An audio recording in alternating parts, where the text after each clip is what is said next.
Friends నమస్తే.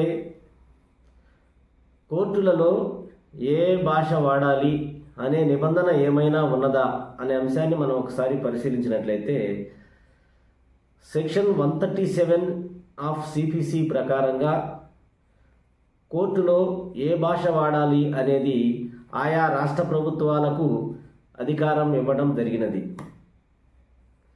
Section 137 of CPC ప్రకారంగా subordinate కోర్టులలో ఏ భాష వాడాలి అనే నిబంధన ఆ రాష్ట్ర ప్రభుత్వాలకు ఇవ్వబడినది. సహజంగా మనం చూసుకున్నట్లయితే తెలంగాణ, ఆంధ్రప్రదేశ్ రాష్ట్రాలలో సాక్షులను విచారించేటప్పుడు తెలుగులో విచారిస్తారు, కానీ ఇంగ్లీష్లో మాత్రమే రికార్డ్ చేస్తారు.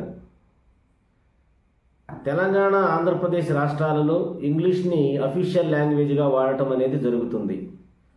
చాలా రాష్ట్రాలలో మదర్ టంగ్ని ఆయా కోర్టుల్లో వాడటం అనేది జరుగుతుంది. ఇలాంటి లీగల్ విషయాల కోసం నన్ను ఫాలో అవ్వండి, ఎందుకంటే చట్టం సామాన్యునికి కూడా తెలియాలి. జై హింద్.